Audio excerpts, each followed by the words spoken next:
sou jornalista ambiental. Me mudei para a Amazônia há 12 anos atrás.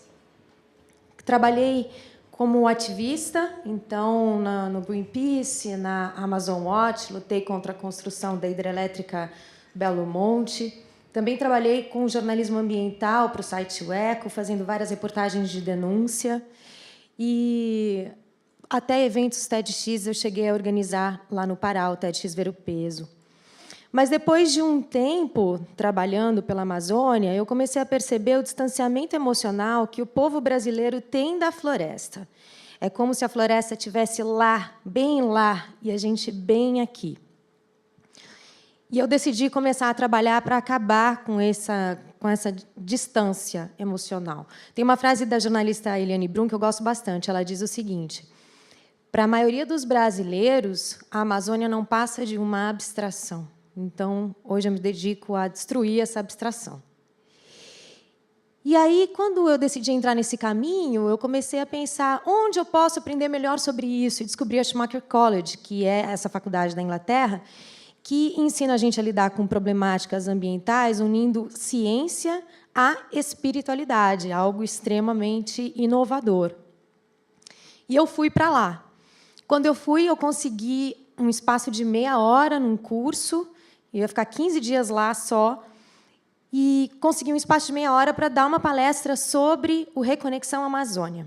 Então, o Reconexão Amazônia é um movimento que eu comecei em 2014, que tem a missão de aproximar os brasileiros afetivamente da floresta através de ações de comunicação, ativismo, mobilização, educação e autoconhecimento.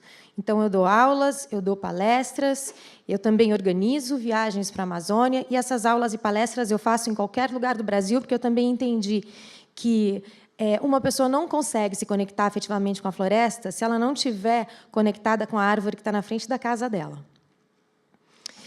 E, quando eu dei essa palestra, o Satish Kumar, que é esse velhinho muito querido e sábio, fundador da Schumacher, ele me chama num cantinho e me convida para fazer mestrado em Ciências Holísticas, que, no fundo, era tudo que eu queria. E quando ele me fez esse convite, a primeira coisa que passou pela minha cabeça foi um enorme sim, porque eu sinto que, desde quando eu comecei a trabalhar pela Amazônia, lá há mais de uma década atrás, é o espírito dela que me guia. Eu já até cheguei a conversar com alguns indígenas sobre isso. Eu perguntei para eles, para 3, a Amazônia tem espírito? E eles respondem, tem. Só que só quem tem ouvidos para ouvir, um coração aberto, consegue escutar. E um deles até brincou comigo, falou assim: nossa, mas você, moça branca da cidade, ouve o espírito da floresta?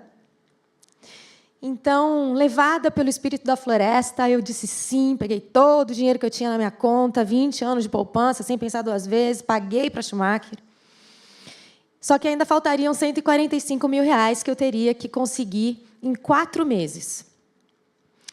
E eu vivi muitas histórias maravilhosas no decorrer desse crowdfunding, e eu devo dizer que foram um dos meses mais estressantes de toda a minha vida, porque, enquanto eu estava estudando na Schumacher College, sem saber se eu ia ou não conseguir todo o dinheiro para fazer o mestrado, eu também estava fazendo a campanha de crowdfunding.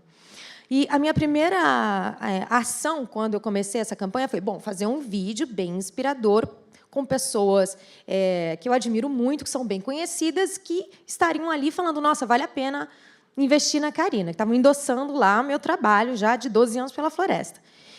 O que me leva a acreditar que tenha feito esse crowdfunding dar tão certo foi porque, quando eu fiz o chamado, eu falei: eu trabalho para reconectar os brasileiros afetivamente com a floresta, e eu preciso desse mestrado para descobrir novas maneiras de fazer isso.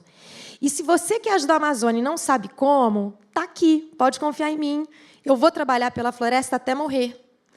E eu acredito que outra coisa que fez com que as pessoas se sentissem tocadas foi o fato de eu enfatizar bem: não, eu não quero fazer esse mestrado porque eu, Karina, quero fazer um mestrado na Schumacher College, super legal. Esse pedido era um pedido para algo muito maior do que eu. É pela humanidade, é pela Amazônia, pelo planeta. E, quando faltava um mês só, eu precisava ainda arrecadar £5.000. E aí, uma pessoa lá da Schumacher me chama na sala dela e fala assim: Karina, olha só, não tem problema se você não conseguir, entendeu? Você já volta para o Brasil com a pós-graduação, tudo bem. Só que como eu estava no pico do meu estresse emocional, fazendo tudo aquilo, porque eu sabia que eu tinha que estar lá, eu comecei a chorar bastante na frente dele. Falei, você não está entendendo, eu não vim até aqui, eu não coloquei todo o dinheiro da minha vida, eu não estou há 4 meses fazendo essa campanha para desistir. Não, eu tenho que estar aqui, eu tenho que fazer mestrado. É o espírito da floresta que quer que eu faça mestrado. Neste momento, ele recebe um e-mail. Aí ele olha para o computador dele e fala assim, não é possível. A Amazônia deve estar me falando para te ajudar, é muita sincronicidade. Karina, dá uma lida no título do e-mail. Título do e-mail, um chamado da Amazônia. E ele não conhecia o remetente, tá? Aí ele vira para mim e fala assim, não, então vamos fazer assim, Karina, calma. Eu vou te ajudar. Continua aí fazendo a sua campanha, arrecada o que você conseguir, e o que faltar, pode deixar que eu complemento para você. Não chora mais, estuda e trabalha pela floresta. E foi assim que eu consegui fazer o meu mestrado na Schumacher College. Em setembro do ano passado, nasceu a minha dissertação. Ela se chama Reconexão Amazônia, uma jornada para despertar sentimentos profundos pela floresta.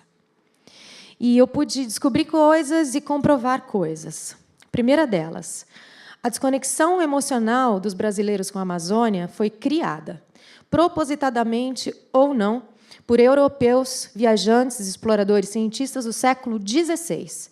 Quando eles visitaram a região, eles tiveram 2 visões bem antagônicas da floresta. Primeiro, ou a floresta era uma lenda, uma coisa eterna, verde, mágica, ou ela era difícil, inóspita, um inferno verde, como os espanhóis a definiram. Essas visões antagônicas, que não têm nada a ver com a realidade, entraram nos nossos livros de história, de geografia, na nossa literatura e no cinema. Então, ano após ano, geração após geração, o povo brasileiro passou a ser ensinado sobre o que é a Amazônia por pessoas que nunca nasceram ali. E esse distanciamento emocional dos brasileiros com a Amazônia foi reforçado durante a ditadura militar, que propagou, dispersou fortemente o preconceito contra a região norte e os indígenas e os povos ribeirinhos que a habitam. Segunda coisa que eu trouxe na minha dissertação, comunicação. Se vocês forem reparar, jornais, revistas, programas de TV, a grande maioria das notícias que a gente lê sobre a Amazônia são negativas. Aumento do desmatamento, violência no campo. A gente tem que falar sobre isso, é claro que a gente tem que falar sobre isso. Mas a gente também tem que dar espaço para o outro lado. A gente tem que falar sobre o quanto a Amazônia é linda, o quanto ela é rica em cultura, em espiritualidade. A gente tem que mostrar que a Amazônia é um lugar maravilhoso para você encontrar a si mesmo, naquela natureza abundante. Então, imprensa, vamos dar mais espaço para tudo de bom que a Amazônia tem? Terceiro ponto, ativismo. Ativismo de guerra não adianta mais. Não, pare, chega, não adianta mais. A gente não aguenta mais guerra. Não adianta chamar ninguém para a guerra, não funciona mais. O ativismo, ele também tem que trazer inspiração. Ele tem que saber tocar profundamente o coração das pessoas, porque só a partir dessa inspiração é que as pessoas vão se sentir motivadas à ação. Educação. Educação sobre a Amazônia. Números, números e mais números. É tudo que a gente aprende na escola. Números de espécies de plantas, números de espécies de mamíferos, números em quilômetros quadrados da extensão da floresta, em quantos estados a floresta existe, em quantos países a floresta existe, quantas pessoas habitam a maior floresta do planeta, maior bacia hidrográfica do planeta. Só que números por si só não têm alma.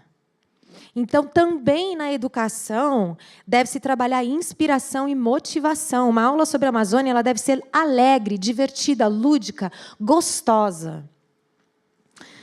E voltei para o Brasil com todas essas informações.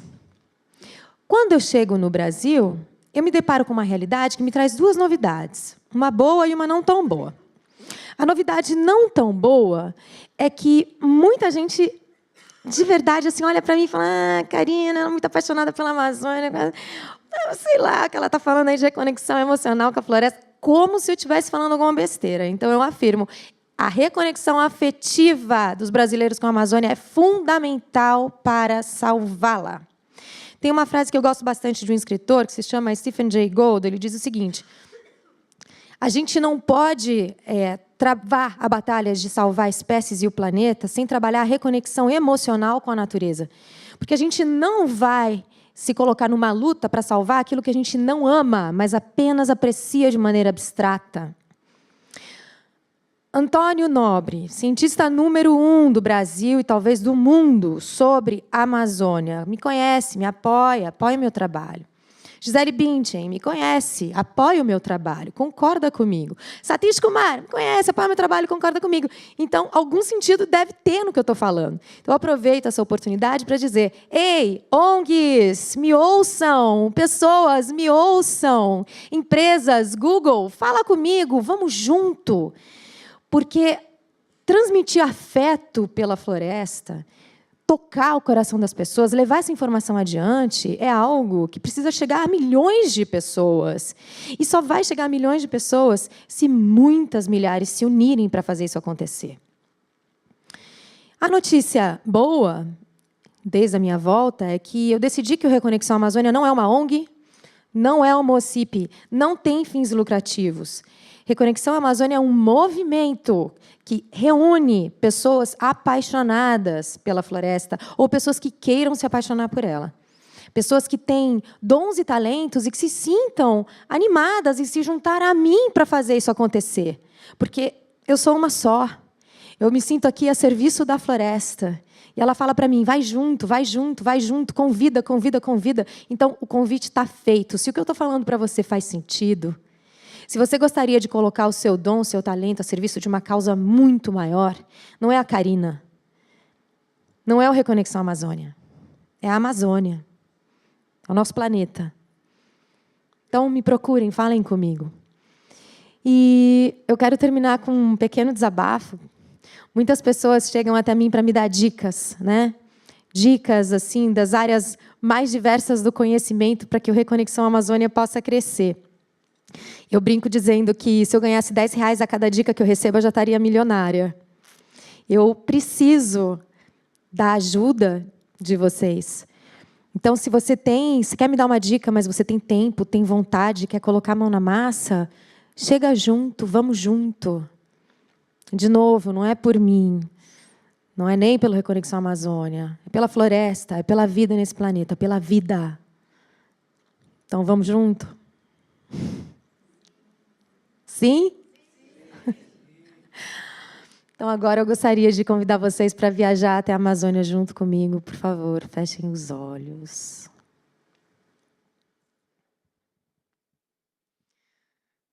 Peço que respirem fundo. Se sintam aqui no momento presente. E ouçam a floresta.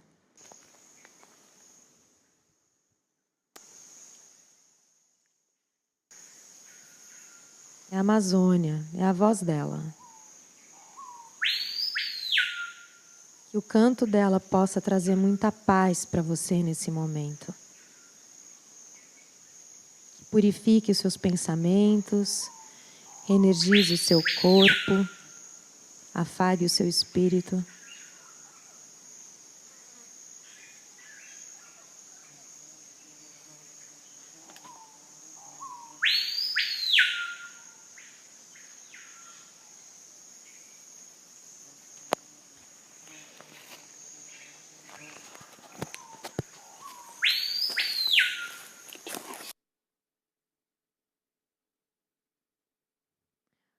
Muito obrigada.